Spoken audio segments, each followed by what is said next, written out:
Cryptic.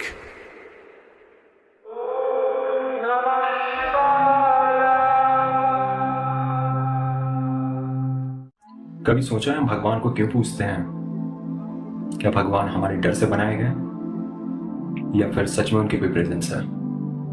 एक ऐसी परंपरा जो हर सभ्यता, हर युग, हर संस्कृति में मिली है, गॉड वर्शिप। लेकिन क्यों? चलिए शुरू करते हैं प्राचीन भारत से, जहां हर पत्थर, हर पेड़, हर नदी में कोई न कोई देवता बसते हैं। लेकिन ये केवल धर्म या अंधविश्वास नहीं है, ये एक कोडेड सिस्टम है जो ह्यूमन ब्रेन और नेचर के बीच एक ब्रिज बनाता है। विज्ञान भी मानता है, जब इंसान किसी हायर पावर को मानता है, उसके दिमाग में डोपामिन और सेरोटोनिन का उत्सर्जन होता है, यानी पूजा करना स्ट्रेस कम करता है। साइंटिफिकली प्रूवन है ये। और सबसे बड़ा प्रश्न, क्या भगवान सच में होते हैं? अगर होते हैं तो हम उनकी पूजा क्यों करें? उन्हें पाने के लिए या डर से? ऋग्वेदा के अनुसार देवता किसी रूप में नहीं, एक एनर्जी के रूप में स्थित है, और जब हम उन्हें पूजते हैं, हम अपने आप में उस एनर्जी को जगाते हैं। ये पूजा एक सेल्फ एक्टिवेशन प्रोसेस है।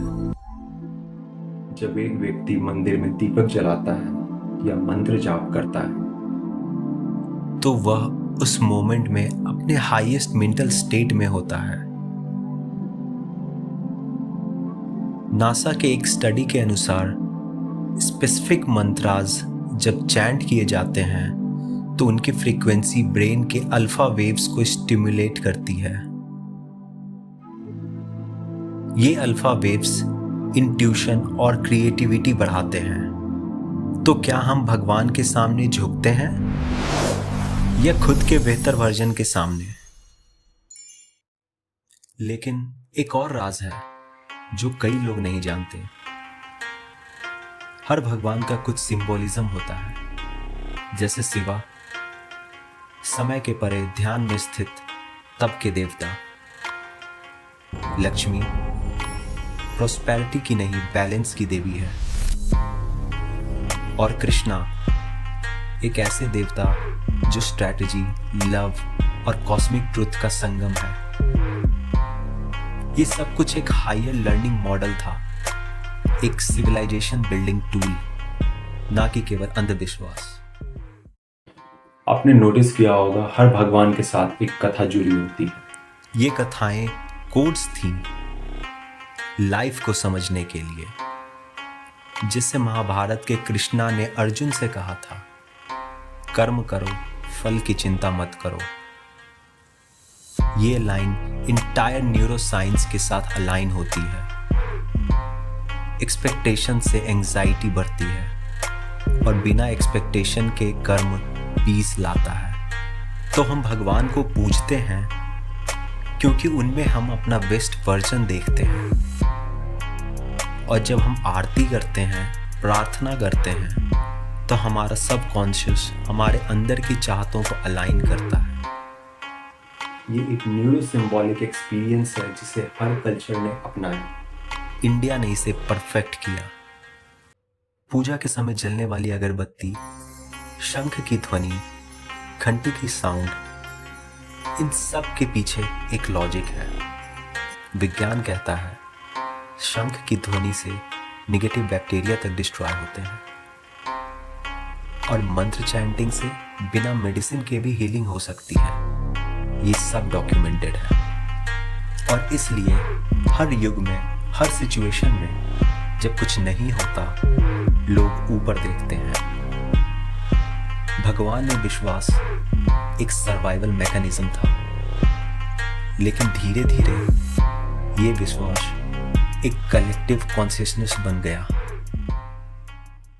जो आज भी आपको ध्यान में ले जा सकता है, सुकून दे सकता है और जीवन को मीनिंगफुल बना सकता है।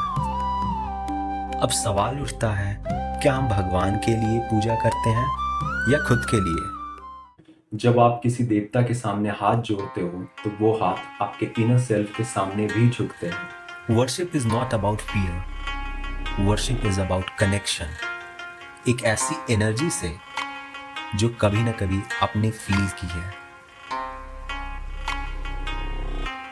तो चाहे आप राम को मानो, अल्लाह को, जीसस को या शिव को, भगवान एक नाम नहीं, एक फ्रीक्वेंसी है जिसे ट्यून करो तो जिंदगी की वाइब्रेशन बदल जाती है।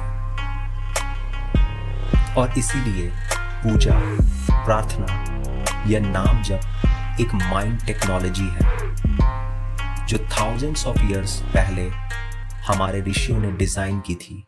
तो अगली बार जब आप मंदिर जाएं या किसी भगवान के सामने झुकें तो याद रखिए, आप सिर्फ उन्हें नहीं, अपने अंदर के डिवाइन सेल्फ को भी सलाम कर रहे हैं। यही है असली पूजा और यही है भगवान की सबसे बड़ी मिस्ट्री। कृष्णाय वासुदेवाय हरे परमात्मने प्रणत क्लेशनाशाय